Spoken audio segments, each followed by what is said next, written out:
Olá, queridos alunos, tudo bem com vocês? Estamos iniciando mais uma semana com mais uma atividade de matemática. Esta videoaula é referente à semana 9. Eu gostaria de agradecer também a todos os alunos que estão participando, assistindo os vídeos, fazendo as atividades, mesmo diante de tantas dificuldades, né, tem superado. E eu agradeço muito a participação de vocês assistindo os vídeos e espero estar contribuindo na aprendizagem e no conhecimento de vocês. Acompanhando a atividade na plataforma, temos aqui as boas-vindas. Como você está hoje? Nessa aula iremos rever MEDC e MEMC ângulos. Acredito que você já deve ter ouvido falar. Bons estudos. Então, esta semana nós iremos estar abordando esses assuntos. É praticamente uma revisão, porque vocês já viram, né, em anos anteriores e também na semana passada, onde nós falamos sobre MEDC, máximo divisor comum, e MEMC, mínimo múltiplo comum. Hoje iremos ter uma parte de geometria que iremos tratar sobre ângulos. Seguindo a plataforma, nós temos aqui MEDC e MEMC, uma revisão breve sobre este assunto. Vocês vão dar uma lida depois em casa com mais calma, porque nós iremos abordar mais nessa videoaula essa parte de geometria, falando sobre ângulos e a explicação da atividade. Então, nós temos aqui na parte de geometria o assunto sobre ângulo. Diz o seguinte: o ângulo é a medida da abertura entre dois segmentos de reta. Desse modo, existe um número que está relacionado com cada abertura entre duas semirretas, e quanto maior a abertura, maior esse número. E aí nós temos a definição de ângulo. Ângulo é uma medida expressa em graus, é importante ressaltar isso, porque o ângulo é medido em graus, que é atribuível à região ou conjunto de pontos situados entre duas semirretas de mesma origem. Ao lado nós temos a figura, o desenho representando o ângulo, nós temos o A, o ponto de origem, que forma as duas semirretas, né? É o ponto de origem das duas semirretas, AB ou BA, AC ou CA. Essa abertura que as duas semirretas formam ao partirem desse ponto de origem, nós chamamos de ângulo, né? E aqui está a demonstração de como é que eu escrevo um ângulo. BAC, BAC. E o circunflexo no ponto A, tá certo? Então, eu tenho BAC. Geralmente, os ângulos são representados por letras maiúsculas com acento circunflexo por letras minúsculas ou, no caso da figura acima, da seguinte maneira: BAC. Como falamos anteriormente, o ângulo ele é medido em graus. E para fazer essa medição, nós utilizamos esse equipamento que se chama transferidor. E como fazemos isso? Nesse caso aqui, eu tenho um ângulo BAC e eu quero medir essa abertura desse ângulo, né, que vai ser uma medida em graus. Então, como é que eu faço para medir com o transferidor? Eu coloco o centro do transferidor no ponto de origem, A, e vou observar essa semirreta AC por onde ela passa. Nós podemos observar aqui que ela passa no 30 graus. O transferidor, a sua medição é em graus. Então, ela passa no 30 graus. Isso quer dizer que esse ângulo, ele vai, olha, de 0 a 30. Então, eu falo que BAC, a medida dele é de 30 graus. Classificação de ângulos. Nós classificamos os ângulos conforme as suas medidas, né? A sua medida. Então, nesse caso, o ângulo é agudo quando sua medida é um número maior que 0 e menor que 90 graus. Então, nós temos aqui uma figura representando um ângulo, que eu posso chamar de BOA ou AOB. E nesse caso aqui, eu tenho essa abertura. Essa abertura é menor que 90 graus, então eu chamo esse ângulo de um ângulo agudo.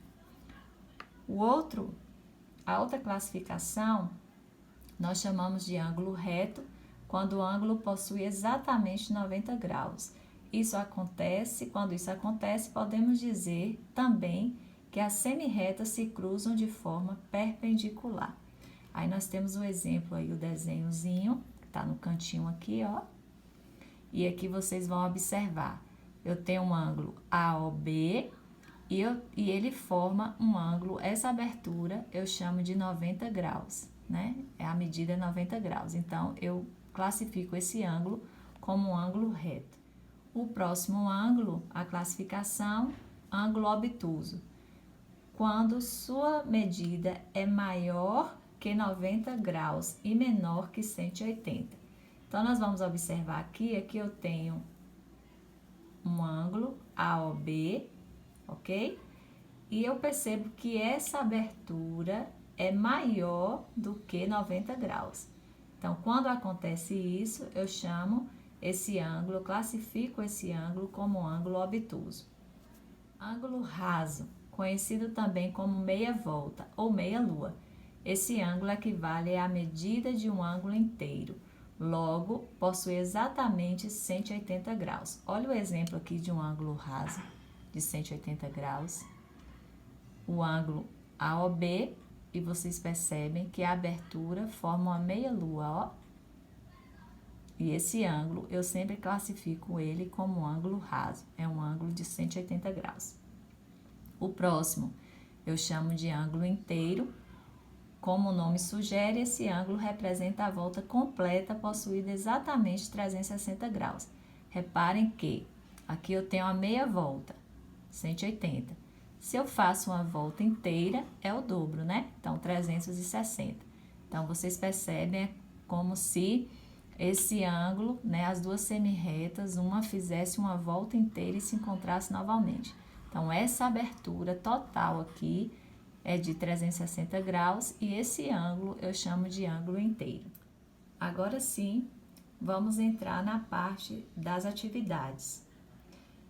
A primeira questão diz o seguinte: sobre a classificação dos ângulos, marque a alternativa correta. Letra A. Um ângulo é classificado como reto quando ele possui medida menor ou igual a 90 graus. Se essa alternativa for a correta, você faz um X aí e assinala a alternativa. Letra B. Um ângulo é considerado obtuso quando sua medida é igual a 180 graus. Então, conforme a explicação da classificação dos ângulos que nós acabamos de ver, você vai responder esta questão marcando a alternativa correta. Na letra C diz o seguinte: um ângulo é classificado como agudo quando a sua medida é menor do que 90 graus. Tá certo ou errado? Letra D. Dois ângulos cuja soma é igual a 90 graus são conhecidos como ângulos obtusos. Está certo ou errado? Então, você vai marcar, lembrando que é apenas uma alternativa correta. Na segunda questão, também iremos usar a classificação dos ângulos. Durante a elaboração de um projeto, um arquiteto coletou algumas medidas de ângulos na planta. As medições foram 90 graus, 120 graus e 75 graus. Na geometria, sabemos que os ângulos podem ser classificados de acordo com a sua medida. Nesse caso, os ângulos coletados pelo arquiteto são, respectivamente, aí você vai assinalar também a única resposta correta, tá? Conforme a sequência que está aqui, ó. O primeiro ângulo é de 90 graus, o segundo ângulo é de 120 graus e o terceiro ângulo é 75 graus. Então, um ângulo de 90 graus, ele é obtuso, agudo ou reto? De 120 graus é obtuso, agudo ou reto? De 75 graus é um ângulo agudo, obtuso ou reto? Aí, conforme essa sequência, você vai assinalar a resposta correta. A terceira questão, também iremos utilizar o conceito da classificação dos ângulos, conforme as suas medidas. Então, aqui nós temos três figuras. A letra A, eu tenho um ângulo AOB com uma abertura. Na letra B, eu tenho outro ângulo AOB com uma outra abertura. E na letra C, eu tenho também outro ângulo AOB com uma outra abertura. Então, conforme a abertura dos ângulos, você vai classificá-los como agudo, obtuso ou reto.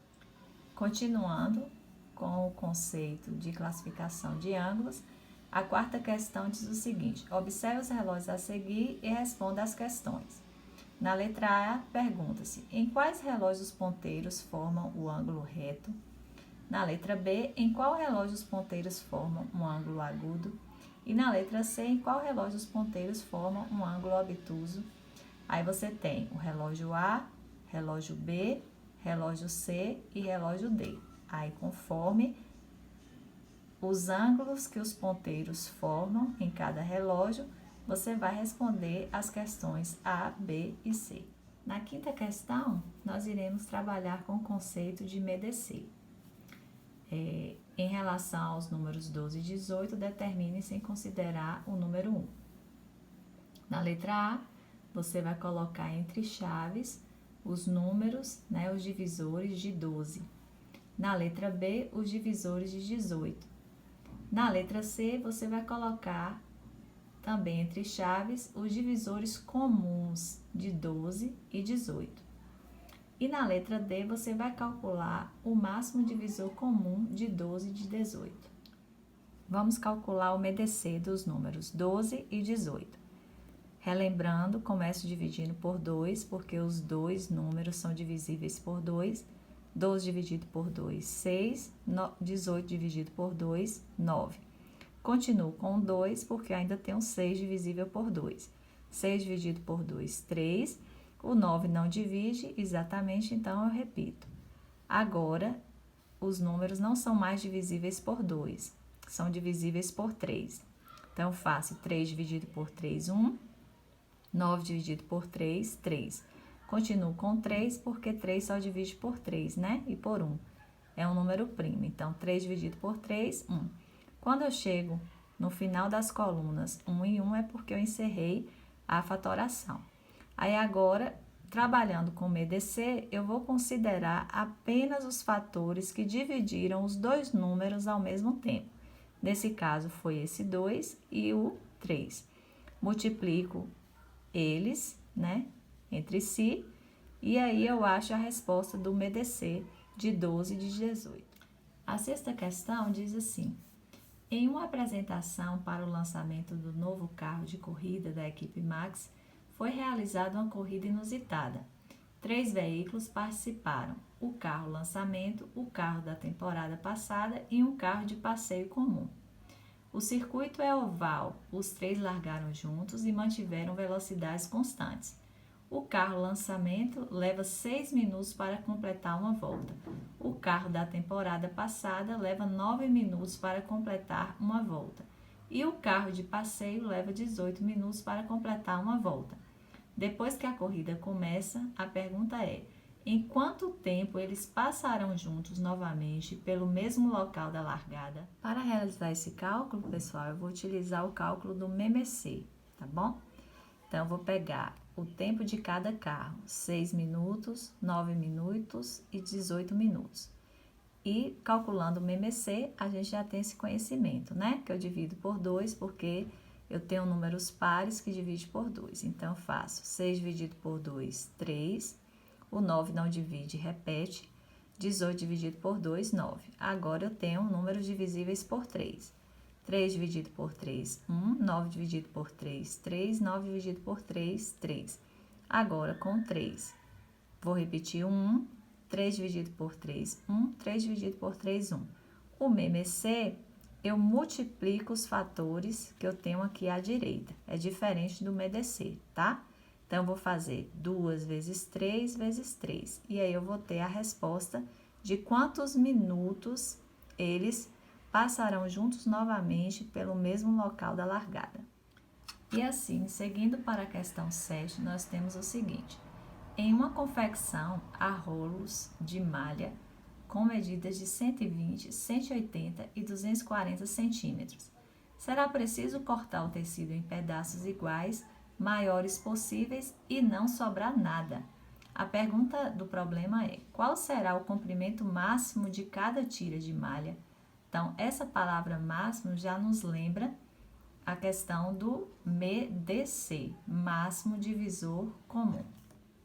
Novamente, nós iremos trabalhar com o MEDC e o cálculo será feito da seguinte forma: 120, 180, 240 são as medidas em centímetros e eu vou considerar esses valores e calcular o MEDC entre eles, tá? Então, começo com 2, 120 dividido por 2, 60, 180 dividido por 2 dá 90, 240 dividido por 2, 120. Continuo com 2, 60 dividido por 2, 30, 90 dividido por 2, 45, 120 dividido por 2, 60. Continuo com 2 porque ainda tenho dois números divisíveis por 2. Então, 30 dividido por 2, 15. 45 não divide, então vou repetir. 60 dividido por 2, 30. Ainda tem um que divide por 30. Por 2, desculpa. Então, continuo com 2. Vou repetir o 15. 45 também repete. E o 30 dividido por 2 dá 15. Agora, eu tenho números divisíveis por 3. Então, vou para 3. 15 dividido por 3, 5. 45 dividido por 3, 15. 15 dividido por 3, 5. Agora, eu tenho um número, ainda tenho um número que é divisível por 3. Então, continuo com 3. Vou repetir o 5. 15 dividido por 3, 5. Repete o 5 novamente. Agora, vou dividir por 5. Quando acontece o 1 no final, terminei a fatoração. E no cálculo de MEDC, eu considero os fatores que dividiram simultaneamente os três números ao mesmo tempo. Então, aqui eu tenho o 2, o 3 e o 5. Multiplicando, fazendo a multiplicação entre eles, eu vou ter o resultado do MEDC e esse resultado será o tempo, o comprimento máximo de cada tira de malha. E por fim, nós temos a questão 8, que finaliza a atividade dessa semana, que diz o seguinte: uma gincana com alunos de 3 turmas do 6º, 7º e 8º ano será realizada para comemorar o Dia do Estudante. Veja a seguir a quantidade de alunos em cada turma. Aí aqui eu tenho do 6º ano 18 alunos, 7º ano 24 alunos e 8º ano 36 alunos. Primeiro, ele pede, determine através do MEDC o número máximo de alunos de cada turma que podem participar da gincana compondo uma equipe. Então, iremos fazer o cálculo do MEDC entre os três números de alunos de cada turma, 18, 24 e 36. Fazendo o cálculo do MEDC, nós iremos perceber, depois da fatoração, que apenas o 2 e o 3 dividiram simultaneamente os três números 18, 24 e 36. E aí eu faço a multiplicação entre eles e tenho um resultado do MEDC. Indo para a segunda parte da questão, diz o seguinte: após isso, responda: quantas equipes podem ser formadas pelas turmas do 6º, do 7º e 8º, respectivamente, com o número máximo de participantes por equipe? Aí você tem as alternativas para assinalar se é a letra A, B, C ou D. Voltando aqui para o cálculo, nós encontramos o valor do MEDC e vamos fazer o seguinte: no 6º ano eu tenho 18 alunos, então vou pegar o 18 e dividir pelo resultado do MEDC e vou ter a resposta aqui do 6º ano. No 7º ano eu pego o total de alunos, divido pelo resultado do MEDC, também vou ter a resposta do 7º ano. O 8º ano, com 36 alunos, dividindo pelo MEDC, eu vou ter também a resposta final do 8º ano. Então, é o seguinte: essa sequência que der aqui, nos cálculos desses números, você vai ver qual é a alternativa que apresenta, respectivamente, os números que eu encontrei aqui. Vai ser a alternativa correta. Por hoje é só, queridos. Estamos encerrando mais uma videoaula. Esta videoaula é referente à semana 9 da plataforma. Espero ter contribuído com a aprendizagem de vocês e ter facilitado na resolução da atividade. Estaremos à disposição no WhatsApp para qualquer dúvida, qualquer pergunta e bom estudo para vocês. Forte abraço!